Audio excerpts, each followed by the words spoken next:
바퀴로 나를 바꾸는 책바퀴 책셋 책바퀴 안녕하세요 콩바퀴 오바퀴입니다. 가을을 맞이해서 가을 냄새가 아주 많이 나는 책으로 왔습니다. 가을로 넘어가는 느낌이라고 해야 되겠다. 맞아요. 그렇죠? 제목이 뭐죠? 푸른 들판을 걷다. 여러분 책 보세요 한번. 이게 겉 표지를 커버를 떼면 또 이렇게 책이 민트 색깔로 너무 너무 예쁘게 예뻐요. 디자인되어 있고요.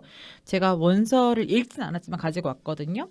원서도 디자인이 굉장히 심플하게 느낌 있게 예쁜 책이 나왔습니다. 되게 세 가지가 다 느낌이 다르네요. 네, 달라요. 그쵸?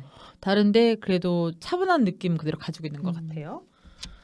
이 책은 푸른 들판을 걷다. 물론 이게 정말 직역한 그 제목이긴 한데 그래도 영어 제목을 한번 읽어드려야 될 것 같아요. 왜냐면은 Walk the Blue Fields잖아요. 저는 이 푸른이 사실 그린이라고 생각을 했거든요. 그 푸르름, 그 녹음의 그런 느낌의 푸르름이 아니라 정말 푸름, 파란색. 그래서 이게 한국어랑 영어 제목의 느낌이 이거 금바퀴님이 저 아까 미팅 때 보자마자 저는 이 책이 이렇게 우울한지 몰랐어요. 이렇게 어두운지 몰랐어 했거든요. 근데 여러분 블루라는 게 영어 뜻이 우울감이잖아요. 그쵸? 사실 이 원서 제목은 이 책의 분위기를 이미 설명해주고 있었어. 근데 한국어의 푸른 하면은 상쾌하고 막 안정감에 막 이런 평화롭고. 근데 영어에서 블루필드라고 하면 블루필드가 되게 우울한 필드를 거니는 느낌이라서 뭔가 사연이 있을 것 같은 느낌. 맞아요. 그래서 이 책은 왜 유명하냐면 클레어 키건이라는 사람이 되게 유명한 작가인데 이분이 맡겨진 소녀로 일단 뜬 사람이에요. 그다음에 사라진 사라진 또 뭐 있어?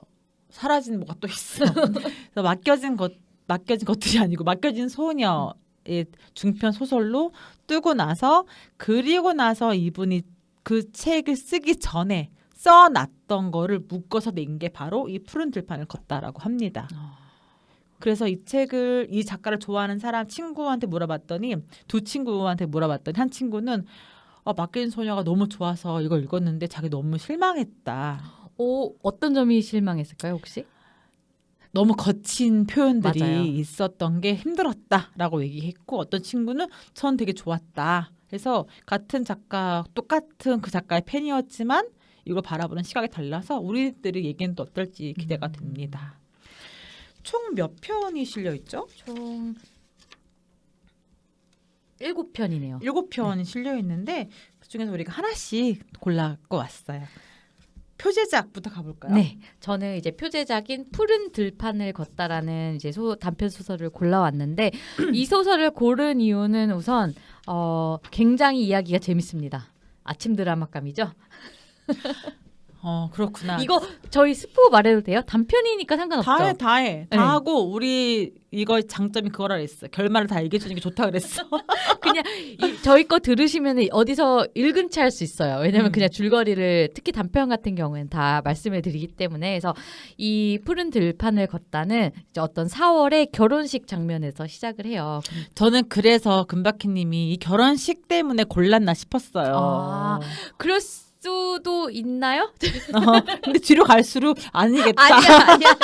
근데 다 읽고 보니까 여러 가지 때가 맞았다. 어쨌든 저희 결혼식도 생각이 나고 요쯤이었잖아. 요쯤에 딱 1년 전 이쯤에 결혼을 했으니까 그리고 제가 또 어쨌든 그 노동자로서 결혼식 반주를 정말 많이 했기 때문에 그 미국의 결혼식 풍경이 너무 생각이 나는 거예요. 그런 결혼식 절차들이나 풍경들이 너무 생생하게 그려져가지고 너무 재밌게 읽었어요. 그래가지고 짧게 얘기 좀 해주세요. 네, 이거는 4월의 결혼식 그리고 이제 보니까 약간 성당 결혼식 같은 느낌이에요. 사제가 이렇게 결혼식을 진행하고 그다음에 그 미국의 이제 어떤 결혼식 문화를 보여줄 수 있는 그런 소설인데 알고 보니까 그 신부와 사제가 사랑했던 사이였던 거죠. 근데 이제 여자분이 사제한테 사제직을 그만두지 않으면은 나는 이 관계를 지속하기 싫다 했는데 사제가 이제 자기는 이제 그 역할을 그만두지 않고 여자는 결국 떠나고 결혼을 하게 됩니다. 그러면서 사제는 끝에 가서 이제 어떤 동양인 중국인에게 가서 뭐라고 해야지 마사지 아니면 도수 치료? 마사지사인데 마사지사 같아요. 그쵸? 도수 치료보다 좀 더 이렇게 약간 기의 몸의 네. 기의 흐름을 뚫어주는 느낌이었어. 네, 그런 느낌을 하는데 저는 이 소설을 이제 정리하게 되면서 2번 읽으면서 처음엔 사실 그냥 어떤 내용일까 하면서 몰랐는데 계속 앞에서 이 사제와 신부의 사랑의 관계, 연인 관계를 암시하는 그런 단서들이 앞에 계속 있더라고요. 예를 들어 사제가 그 혼인 서약에 문서에 사인을 해줘야 되는데 그 사인을 하는 손이 떨렸다. 이것도 그렇지. 있고 그 다음에 이제 신랑, 신부, 사제가 같이 사진을 찍는데 신부의 손이 떨렸다. 이런 것도 있고 그 다음에 이제 얘기를 해줘. 둘이서 사랑을 하는 사이였다. 이런 게 나오면서 또 여기서 또 재밌었던 지점이 뒤에 가보면은 그 중국인하고 사제하고 동일시되는 듯한 문장이 있거든요. 그래요? 제가 봐봐요. 네, 읽어줄게요. 63페이지 나오는데 중국인에 대한 묘사예요. 여기 자기만의 깨끗한 공간에서 행복하게 산 사람이 있다. 자신이 하는 일을 믿고 그 일에서 즐거움을 느끼는 사람.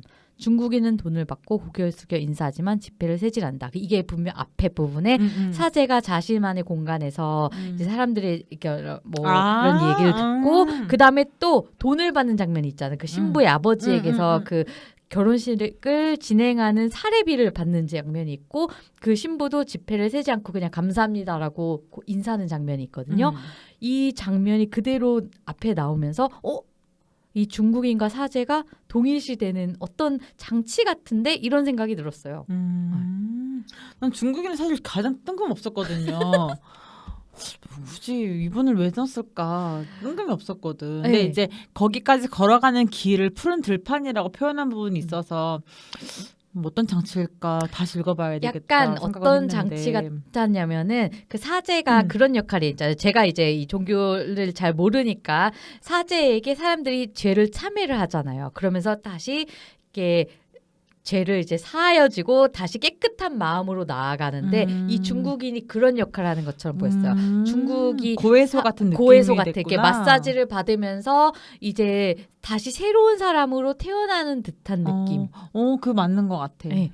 그래서 그런 장치. 그래서 내가 여기 이질감이 느꼈던 게 뭐냐면 사실 중국을 비하할 마음은 없지만 중국인이 운영하는 어떤 마사지 샵이라든지 어떤 뭐 주스 관련되면 느낌이 하얀 느낌은 아니잖아요. 그렇죠. 약간 어둑해지고 빨간 조명이 있거나 뭔가 이렇게 되게 막 마술적인 느낌이 묘사가 돼야 되는데 너무 하얗다라고 하는 거야. 맞아요.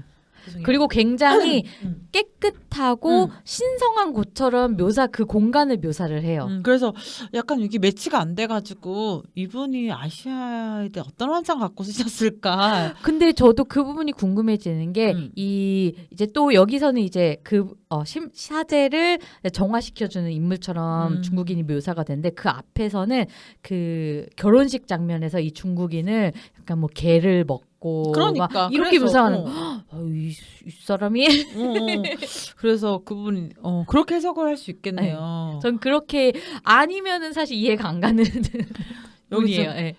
이분이 글빨이 좋았다고 생각했던 게 또 뭐가 있었냐면 뭐 표현했던 것 중에서 이런 표현이 있었어요.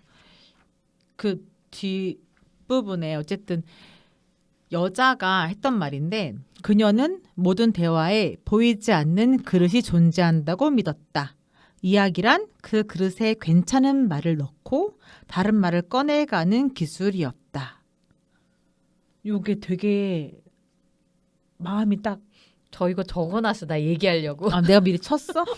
정확히 이 부분을 저도 어, 적어놨어요. 너무 좋죠. 네. 어떻게 이런 말을 쓸 수가 있지? 그 뒤에까지도 사실 조금 더 좋거든요. 맞아. 바로 이어지는 문장이 사랑이 넘치는 대화를 나누면 더없이 따스한 방식으로 스스로를 발견하게 되고 결국 그릇은 다시 텅 빈다. 그녀는 인간 혼자서는 스스로를 알 수 없다고 말했다. 맞아요. 그래서 저는 이 그릇이 텅 빈다라는 거에서 이 텅 빈 걸 또 다른 좋은 말로 채우지 않으면 거기서 느껴지는 게 공허함인가? 라까지 상상을 또 했거든요. 저는 이 부분을 어떻게 또 생각을 했냐면은 어쨌든 혼자서는 스스로 알 수 없다고 했으니까 모든 게 관계 속에서 뭔가 이루어지고 상처받고 사랑하고 다시 치유되고 이런 과정을 어쨌든 둘이 사랑을 했는데 또 서로에게 또 상처를 받았고 그 사제는 그 상처받은 마음을 가지고 결혼식을 자기가 사랑했던 여자가 결혼하는 모습을 자기 스스로가 이렇게 진행을 했고 그래서 중국인한테 찾아가서 중국인을 통해서 또 어떻게 보면 상처를 치유하는 느낌을 받았거든요.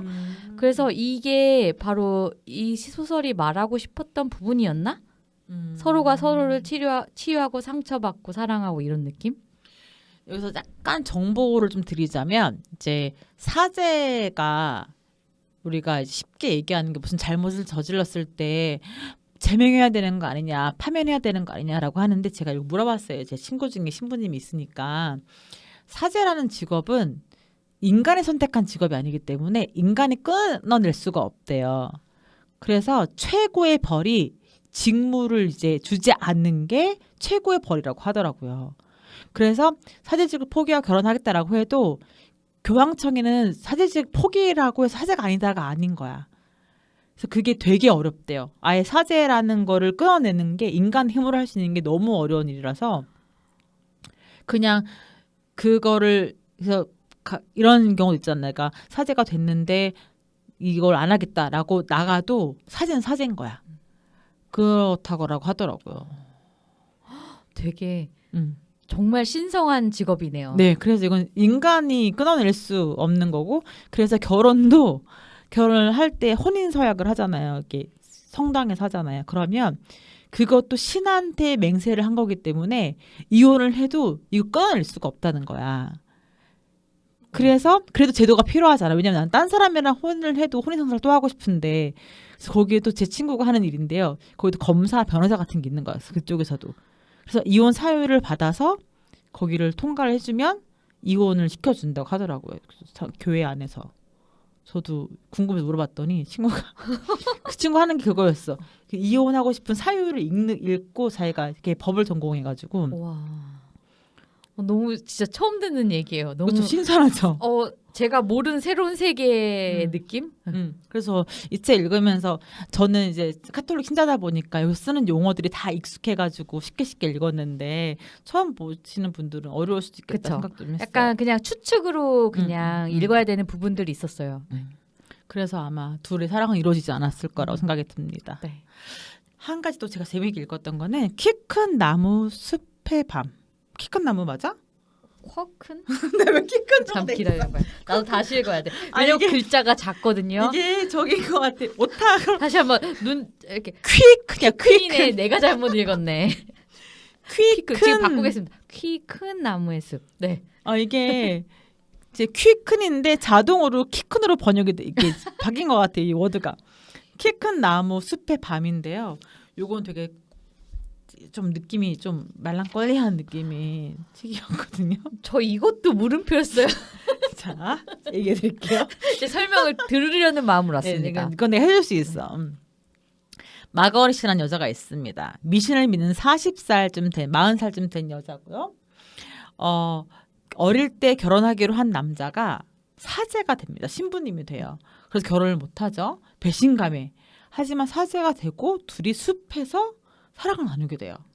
그래서 아이를 낳게 돼요. 하지만 그 아이는 금방 죽게 돼서 아이를 잃게 되고 시간이 흘러서 40살쯤 됐을 때 그 사제라는 사람이 이제 죽게 돼요. 죽고 사제가 머물던 집으로 이 마거릿인 여자가 이사를 갑니다.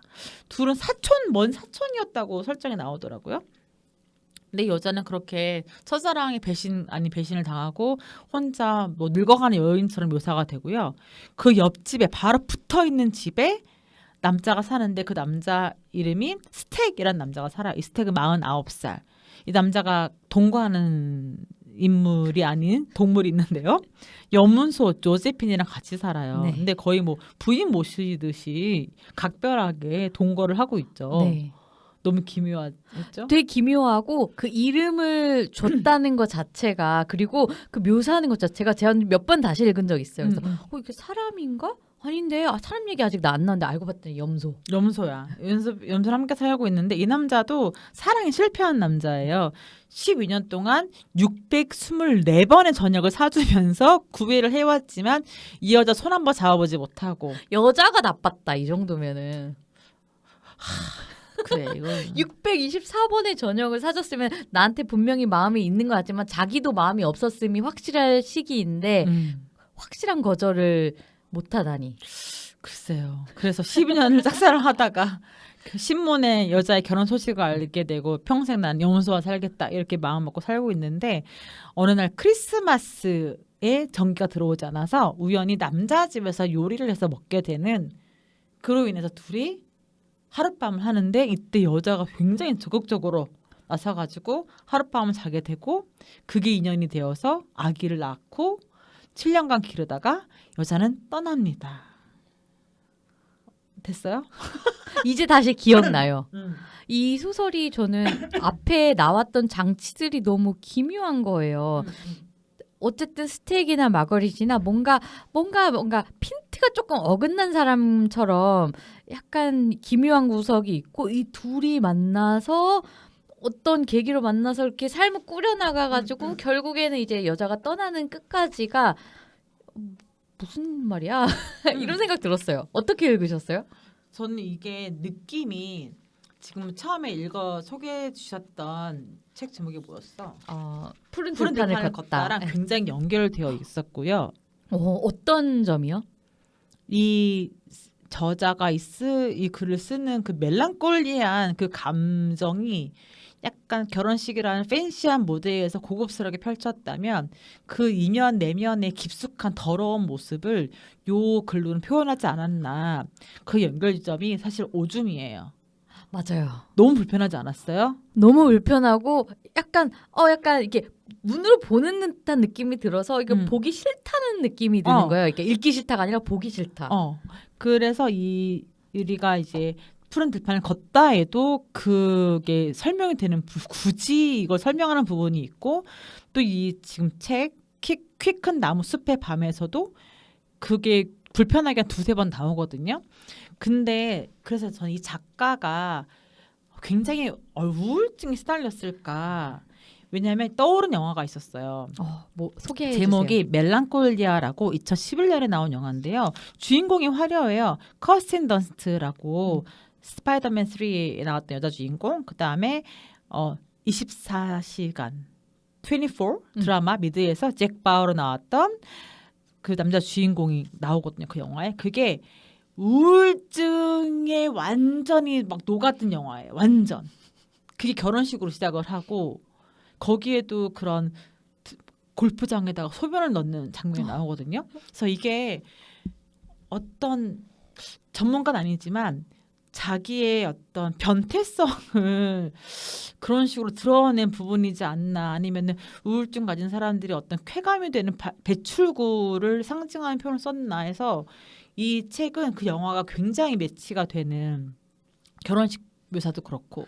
이게 근데 거의 모든 소설에 그 성에 대한 약간 뒤틀린 성에 맞아요. 대한 어떤 장치들이 하나씩 있어가지고 그 불편한 지점이 뭐 여러 가지 다른 것도 있는 것도 있지만 그 성에서 비롯되는 것들이 꽤 있어요. 그러니까 저도 이 묘사를 이 스토리를 요약해 줄 때 좀 불편한 거 다 빼고 지금 얘기한 거잖아요. 그러니까 이게 자기 작가분이 경험이 어떤 경험이었을지도 궁금하기도 하고 이게 타인의 경험이었다라고 한다면 이거는 어쨌든 우울감이 기저에 깔린 맞아요. 상태의 책이다라고 느끼는 지점이었어요. 이 영화 한번 보세요. 멜랑콜리아. 기분 되게 멜랑콜리해지는데요. 되게 궁금해지는. 근데 이거 저는 두 번 너무 이해가 안 돼가지고 두 번 봤거든요. 두 번째 보니까 좀 이해가 갔어요. 이제는 어떤 느낌이 아니라 우울한 사람의 마음속에 들어간 느낌을 두 번째 봤을 때 봤어요. 한번 보겠습니다. 네. 그래서 이렇게 단편들로 모아져 있는 걸 지금 소개해드렸는데 책 표지나 이런 푸른 들판에 속아서 보시면 실망하실 수 있다. 어두운 책이다라는 거를 좀 알고 보시면 크게 실망하진 않을 것 같긴 한데 일단은 이 책을 더 즐기시려면 제가 볼 때 제가 추천해드린 멜랑콜리아라는 영화를 보고 보시면 조금 더 이 저자의 심태를 좀 들여다보실 수 있지 않을까라는 생각이 들었습니다. 이 책도 똑같은 느낌이었어요. 두 번째 봤을 때 조금 더 그 장치와 그다음에 그 불편한 지점은 조금 이제 약화되는 것도 있어가지고 더 재밌게 읽었거든요. 네, 또 읽으면 읽을수록 느낌이 다른 소설인 것 같습니다. 최근에 핫한 책을 연이어서 하느라고 좀 이제 좀 쉬었다 갈까요? 네, 왜냐면 저는 그렇게 힙한 사람은 또 아니거든요. 그래서 저는 다음 책으로 고른 책이 조금 옛날 책. 보여주세요. 네. 무진기행. 와, 소설책으로 김승옥 작가님의 무진기행을 들고 왔는데 이 책은 이제 고전이죠. 한국 소설로 치면은. 그런데 제가 이 앞에 한 페이지 읽고 샀어요.